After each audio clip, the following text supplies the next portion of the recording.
Mapa grande, papel pequeno. A gente conversou sobre mapas, esses instrumentos fascinantes. Eles são excelentes meios de comunicação. Cada mapa transmite uma mensagem e nos contam histórias, assim, sem muitas palavras. Mas como será que se faz um mapa do espaço? Será que ele cabe num papel? Segue aqui comigo que a gente vai descobrir. Olá, tudo bem? Eu sou a professora Aline Florido. Vou me descrever para que quem não me vê possa ter uma ideia de quem está aqui na tela hoje. E se você me vê, confere tudinho aí, hein? Eu tenho a pele branca, cabelo castanho assim pela altura dos ombros, olhos pequenos, de cor castanho claro também. Eles precisam de óculos aqui. Eu estou usando uma blusa vinho com um casaquinho rosa. Aqui atrás de mim tem uma parede bege, alguns objetos decorativos, uma mesa com os livros e algumas plantas e mais uma plantinha do outro lado. Bem, lá na aula Mapa Grande, Papel Pequeno, a gente falou sobre como coisas grandes, como uma rua ou mesmo uma cidade, pode caber num pedaço de papel. Lembra disso aqui? Para elaborar mapas, os técnicos utilizam escalas. Isso é, eles representam um comprimento real com um comprimento simbólico. Isso é muito necessário. Pois imagina, se na hora de fazer um mapa da sua rua, tivesse que usar um papel, do tamanho dela toda. Haja papel, hein?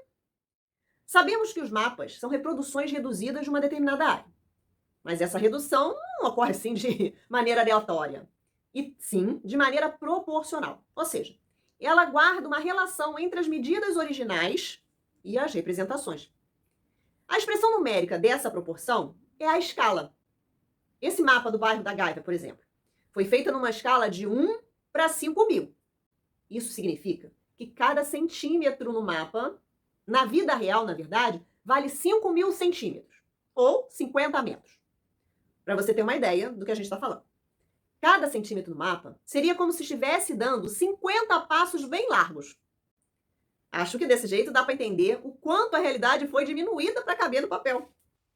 Mas será que essa maneira vale também para desenhar o céu e os astros que vemos lá em cima? Você pode medir um inseto pequeno da mesma maneira que uma galáxia? Não. Você pode medir um inseto pequeno em milímetros, sua própria altura em centímetros, comprimento da sua casa em metros e a distância até a sua escola em quilômetros. Tudo isso baseado na medida básica, o metro.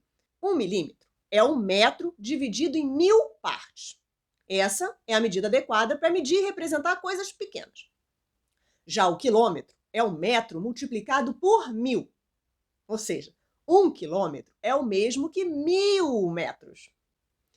Mas você sabia que nem mesmo os quilômetros são grandes o bastante para medidas do espaço? O sistema solar é enorme. A distância da Terra até o Sol é de cerca de 150 milhões de quilômetros.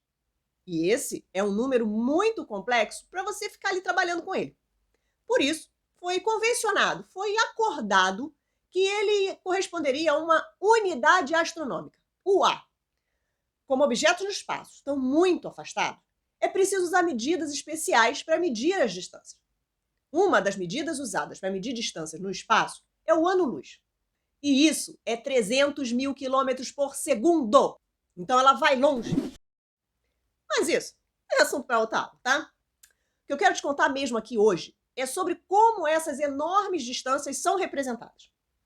Para a gente ter uma noção de como as coisas estão mais perto ou mais distantes, o desenho que a gente está fazendo precisa estar numa escala. E, ao observar ali o modelo, é necessário observar bem as medidas para que os objetos estejam representados em escala. Olha esse vídeo. Eu fui no Museu de Astronomia e Ciências Afins, o MAST, que fica ali no bairro de São Cristóvão, pertinho do Pavilhão de Tradições Nordestinas, ou a Feira de São Cristóvão. Lá tem esses jardins enormes, com espaços amplos, com vários locais para visitar, conhecer sobre astronomia, sobre a nossa Terra, sobre o universo. E lá, eles têm uma representação em escala do prédio principal. Olha como ele é assim em miniatura e como, na verdade, ele é. Tudo aqui nessa representação foi reduzido igualzinho e proporcional. Esse modelo é um exemplo de uma reprodução em escala. Nesse mesmo totem, que tem a miniatura do prédio, a gente pode ler uma ótima explicação sobre a escala em que o sistema solar está representado bem ali naqueles jardins. Os corpos do sistema solar, aqui representados, estão em escala de tamanhos e distâncias por um fator de 1 para 30 bilhões. Ou seja, o tamanho real do Sol e de todos os planetas é de 30 bilhões de vezes maior do que representado aqui, bem como as distâncias reais entre todos os corpos. E segue mais abaixo. Sendo o Sol uma esfera de 4,64 centímetros de diâmetro, o planeta Plutão está localizado a cerca de 200 metros de distância.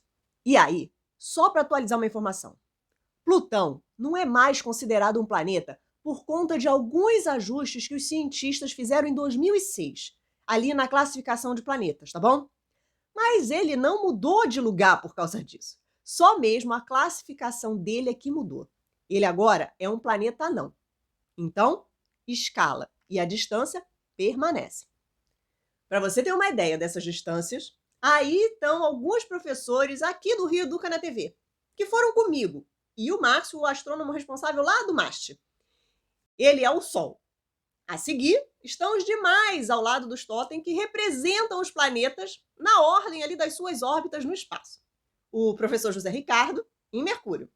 O professor Felipe, em Vênus. O professor Rodolfo, na Terra, o nosso planetinha. A professora Krishna, em Marte. E a professora Aline, minha xará, me dá um tchauzinho lá de Júpiter.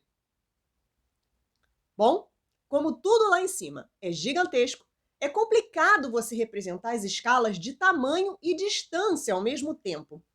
Por isso, é bem comum a gente separar essas duas coisas. Nesse exemplo aqui, a gente tem os tamanhos representados em escala. Porque se a gente fosse aplicar tão bem a escala na distância, seria preciso uma folha de papel bem maior.